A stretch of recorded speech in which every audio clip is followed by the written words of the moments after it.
com Timóteo. E essa palavra, ou melhor dizendo, esse jovem, ele se encaixa bem com o contexto de tudo que já foi falado aqui nessa noite. Contexto de fidelidade, contexto de zelo e contexto de entrega. Porque Timóteo não era um homem que vivia uma vida de qualquer jeito. Porque para chegar a alcançar o nível de responsabilidade que Timóteo alcançou a ponto de ser pastor de uma igreja, é porque era um homem que tinha uma competência. Era um homem que no seu viver diário, ele demonstrava um zelo por Deus, a ponto de o próprio Deus o escolher para aquele encargo. Louvado seja Deus. Nós sabemos que antes de Timóteo assumir a igreja de Éfeso, algumas histórias falam que Timóteo, ele pastoreou a igreja de Éfeso. Nós sabemos que Timóteo era um jovem, zeloso e compromissado.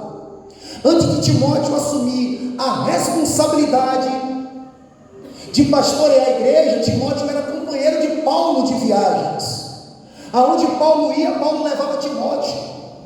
E Paulo viu que Timóteo se desenvolveu tanto na obra do Senhor, a ponto que Paulo, olhando para Timóteo, era como se Paulo se visse em Timóteo. Era como se Paulo visse o desenvolvimento de Timóteo e discernisse o que Deus tinha na vida de Timóteo. A Bíblia diz que Paulo passa na igreja de Éfeso e fica aproximadamente 3 anos, escute, aproximadamente 3 anos na igreja de Éfeso.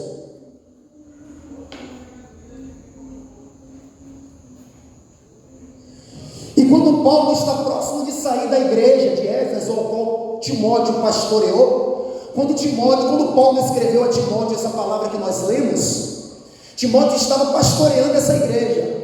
Só que essa igreja foi uma igreja que podemos dizer que foi fundada por Paulo.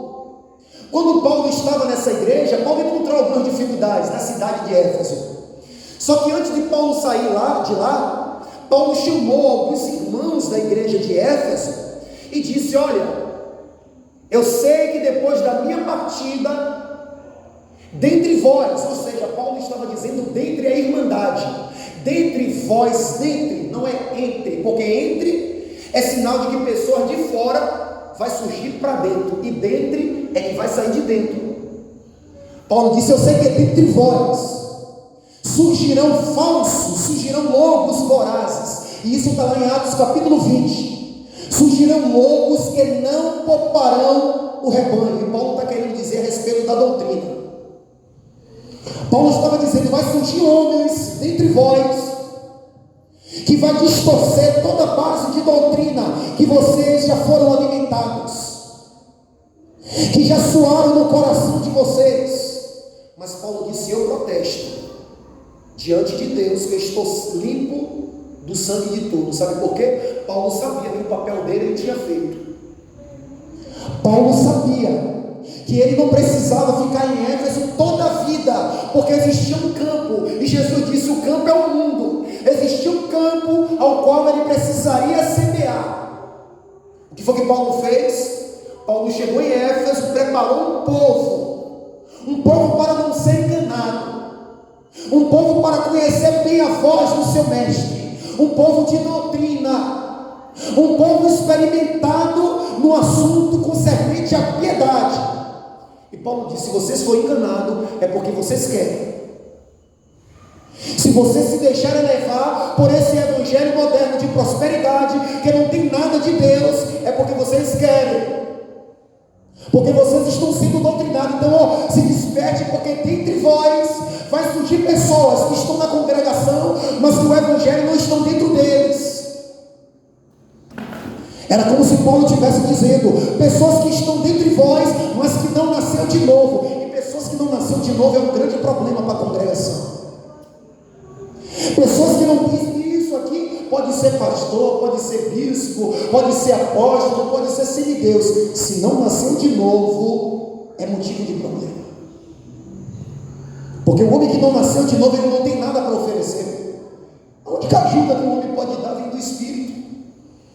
E Paulo disse assim: ó, o apóstolo João disse, para reforçar isso que Paulo fala: estava dentre nós, mas não era dos nossos, porque se fosse dos nossos, permaneceria conosco. Quem são esses? Os que negam a doutrina. Quem são esses? Os que mudam a verdade de Deus em mentira, distorcendo todo o conceito de Bíblia e de palavra de Deus que tem ouvido, e um deles é Judas. Estava no meio ouvindo, mas não deixava o evangelho crescer, não deixava a palavra de Deus criar raiz, a ponto que não precisou nem Jesus condenar Judas. Não foi Jesus que disse: Judas, tu é diabo. Jesus disse: um de vós é diabo. Ele disse: sou eu, Senhor. As atitudes dele já estavam condenando ele. Jesus disse: tu dizes. Quando chegou o momento, a Bíblia diz: e Satanás entrou em Judas. Veja que caos. Veja que relato desastroso. Um homem que andava com Jesus, comia com Jesus, metia num prato com Jesus, mas a Bíblia diz: Satanás entrou nele e deu lugar. E ele estava lá no meio de todo mundo, ninguém estava vendo, ninguém sabia, mas Jesus sabia, e em momento nenhum desprezou, mas Jesus estava lá dizendo: ó, vou dar oportunidade a todos, mas os que querem vão produzir frutos, os que querem vão ter sede, os que querem vão sair da zona da preguiça e vão buscar de madrugada, porque como eu fiz com a vida de um, eu quero fazer com a vida de todos. Abrir o conhecimento da palavra, e tu que diz: ah, eu não tenho palavra, eu não sei pregar, tu abrir a boca aqui de Bíblia e começar a cantar como um passarinho espiritual, e Deus começar a te levar por horizontes que tu nunca foi. Sabe por quê? Você está começando a gastar tempo em casa, porque esses últimos dias que nós estamos vivendo é dia que, se nós não gastarmos tempo com a palavra, nós iremos estar enquadrados nisso que nós lemos. A Bíblia diz: o Espírito expressamente. Você sabe o que é expressamente? O Espírito clama diligentemente, com fervor, com urgência, que nos últimos tempos muitos se apostatarão. Você sabe o que é se apostatar? É se afastar, é abandonar a fé.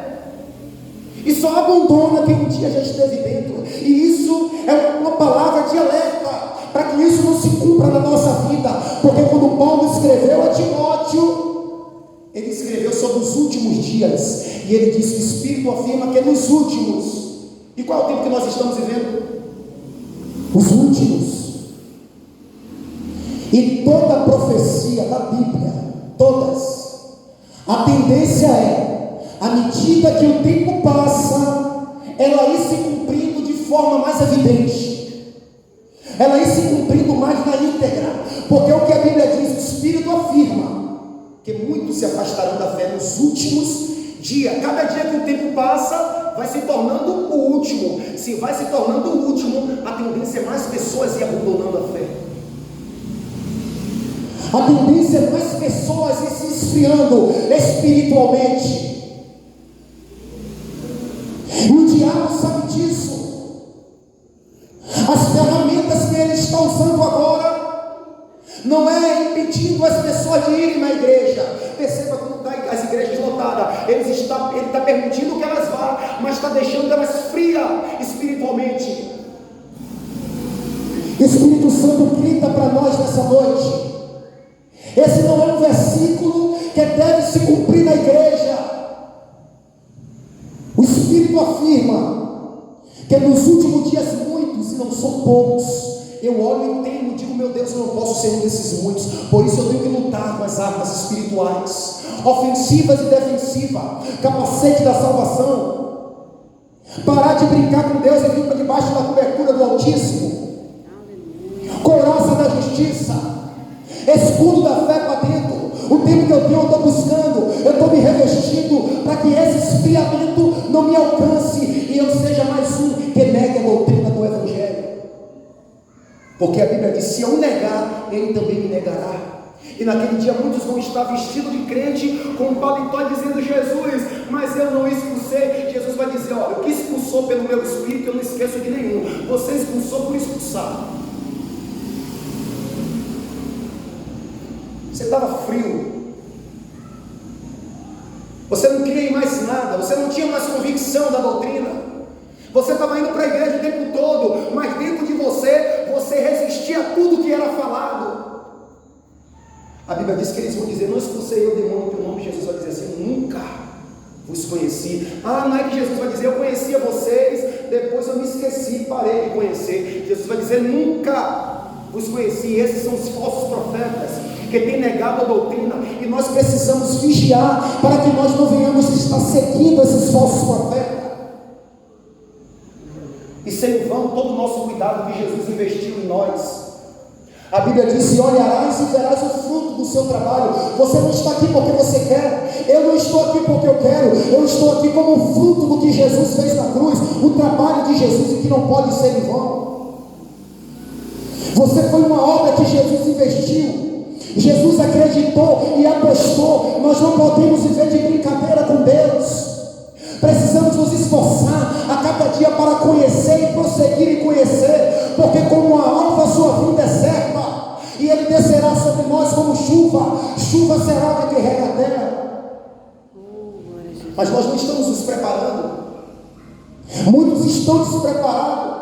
A Bíblia diz, o apóstolo Paulo diz aqui, no capítulo 4, versículo 6: expondo essas coisas aos irmãos, será como ministro de Cristo. Sabe quem é o bom ministro de Cristo? Aquele que alerta. E Paulo chama Timóteo, dá essa revelação a Timóteo, dizendo: Timóteo, nos últimos dias, Timóteo, tu não está vendo agora, mas muitos vão se esfriar. Ou seja, não abate o teu coração não. Agora tudo pode se esfriar. Muitos vão deixar de ser, mas tu não pode deixar de ser. Paulo disse: olha, ensina isso aos irmãos. Capítulo 4 de 1 Timóteo, versículo 6. Paulo diz: ensinando isso aos irmãos, será bons ministros. Porque Paulo diz a Timóteo que Timóteo precisaria ensinar isso aos irmãos. Porque a tendência é como um ditado do mundo, né? Maria vai com as outras, né? Assim, a tendência nossa, humana, nossa, é ver atitudes carnais e imitar. Quando a gente vê o zelo, quando a gente vê um homem santo, uma mulher santa, dificilmente a gente vê que a gente é capaz. Mas quando a gente vê um pecado, a gente diz: ele pode porque eu não posso. O irmão pode andar sem camisa, sendo pastor, então eu também posso andar na rua. O irmão pode andar sensual e eu não posso. E aí vai questionar com Deus. Mas Paulo estava dizendo: Timóteo, fala para os irmãos que esses que vão se afastar talvez nunca tiveram o nome escrito no livro da vida. E eu, se olhar para os exemplos dele, talvez eu possa ser um com ele. Paulo disse: fala para os irmãos, Timóteo, para que quando ele veja isso acontecendo, eles não pensem que Deus perdeu o controle e diga: Deus está perdendo. Não, está tudo no controle de Deus. Agora eles precisam estar com os olhos no autor e consumador da fé. Sabe por quê? A Bíblia diz: o firme fundamento de Deus permanece. Deus conhece quem são os seus.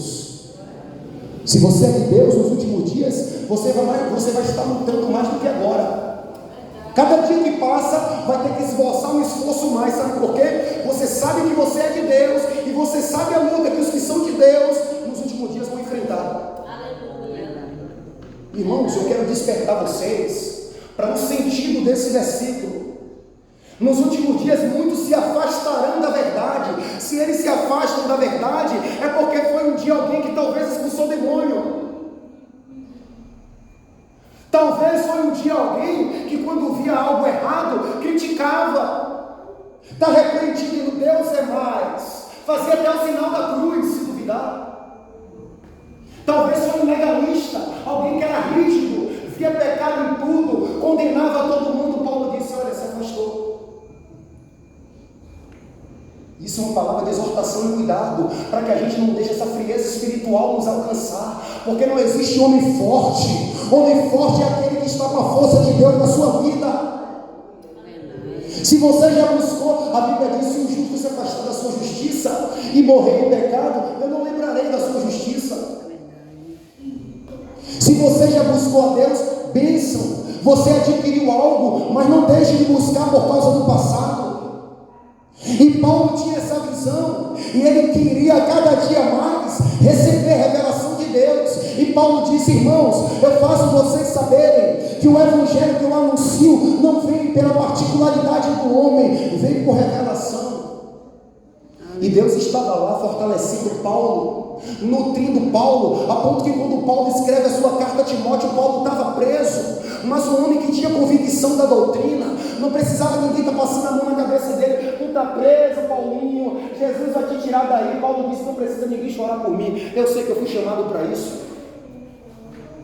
Deus vivo, aleluia. Contudo eu sei que eu tenho crido. 2 Timóteo capítulo 1 versículo 12, Paulo disse: eu sei quem eu tenho crido. Ele tinha na sua mente a fé fresca no seu Senhor. Ele disse: eu sei que Ele é fiel para guardar o meu depósito até aquele grande dia.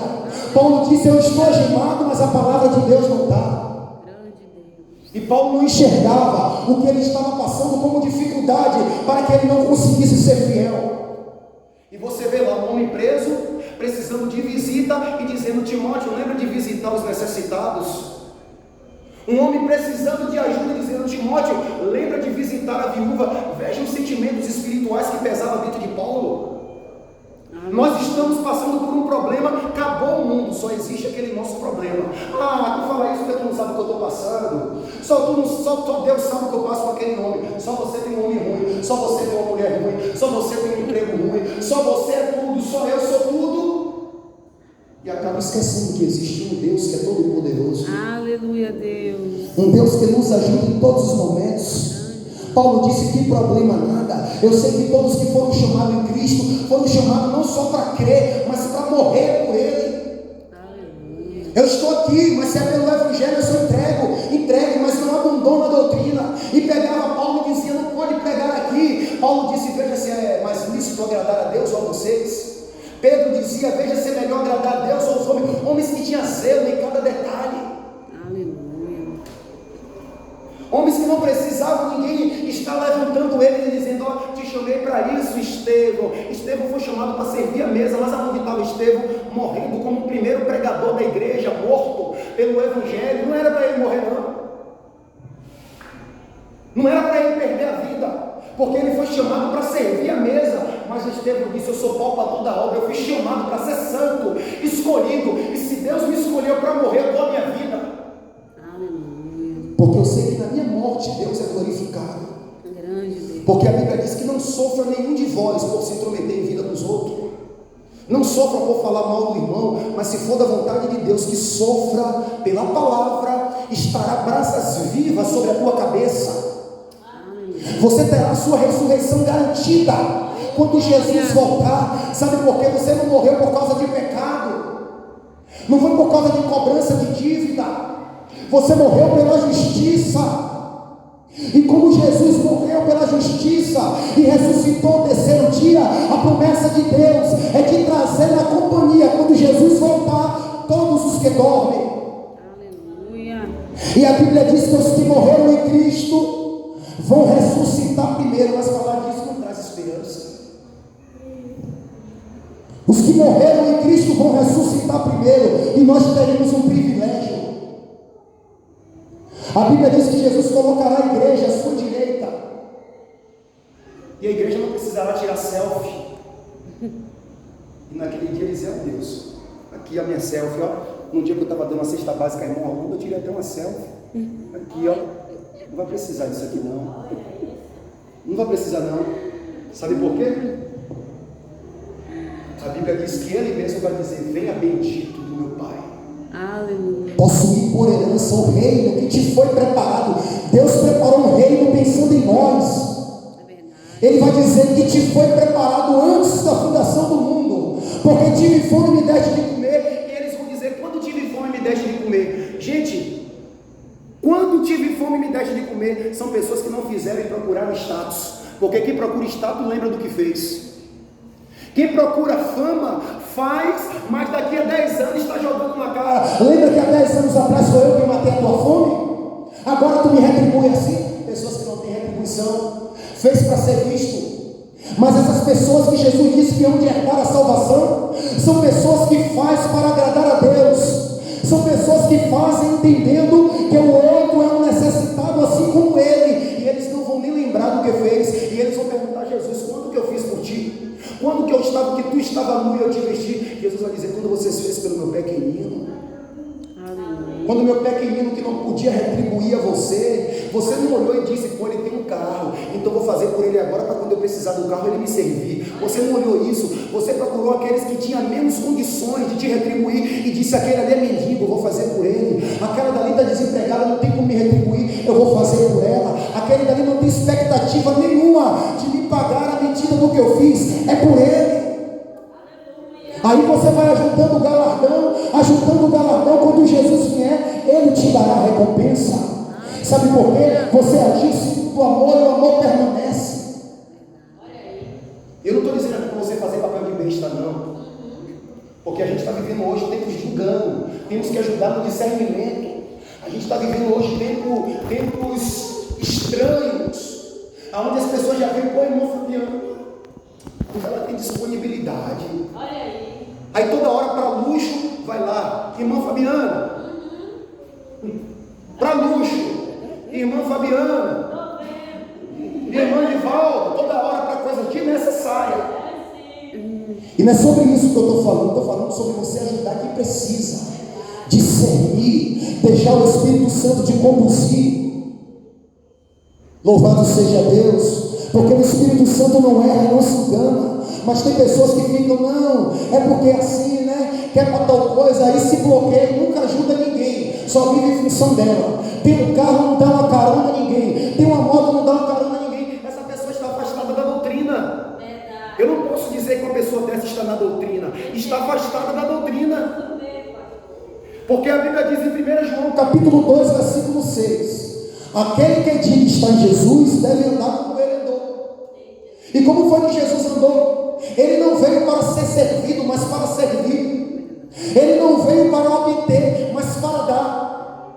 E hoje todo o meu relacionamento que eu tenho com os irmãos, todo o meu amor que eu esboço com os irmãos, é só para sugar dos irmãos.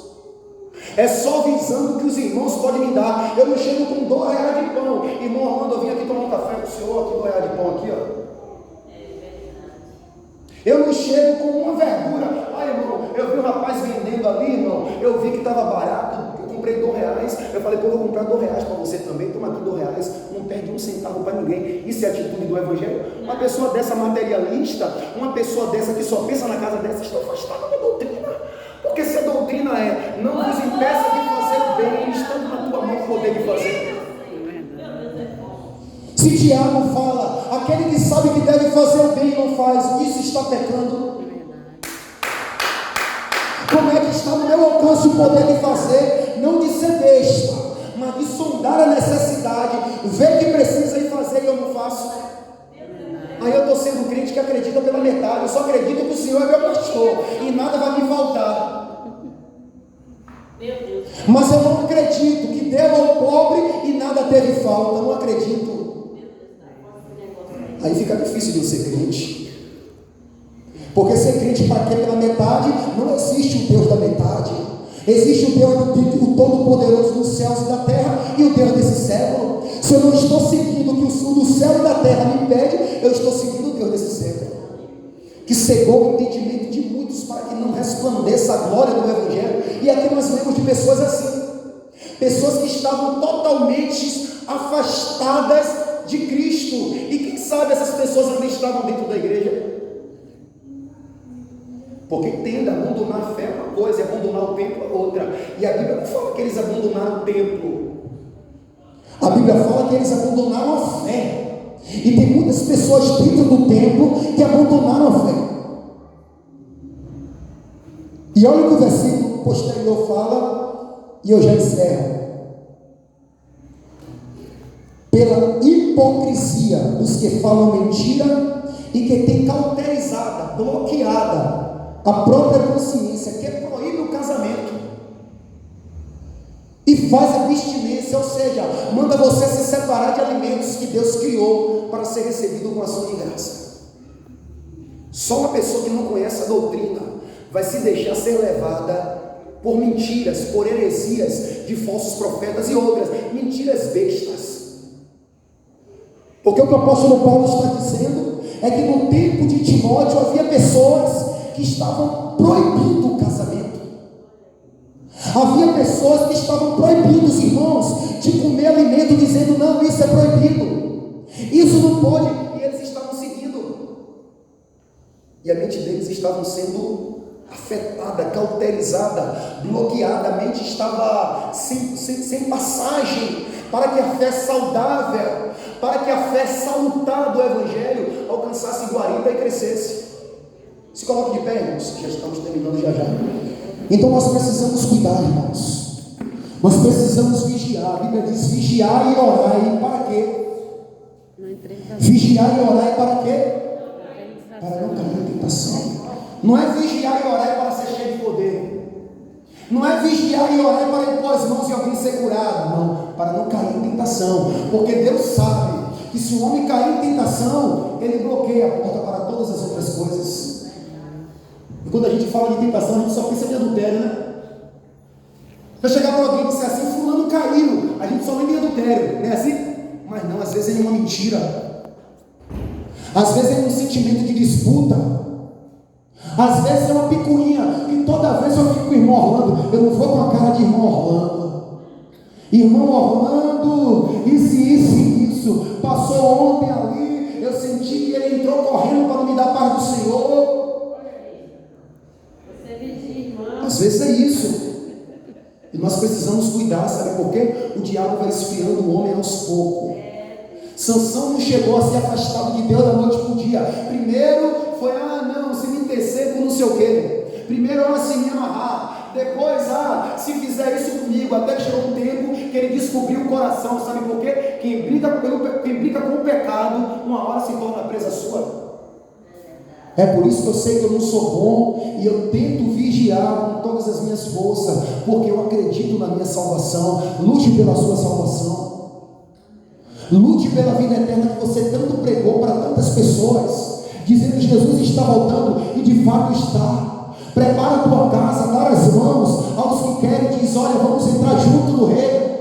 Amém, meu Deus. E eu tenho certeza que o Deus do céu vai te olhar e as bênçãos vão começar a fluir na tua vida. Sabe por quê? Você está firme na doutrina. O compromisso de Deus é compromisso com quem tem compromisso com a doutrina. Tem compromisso com a palavra, Deus diz: eu abençoo. Tem compromisso com a palavra, Deus diz: eu honro.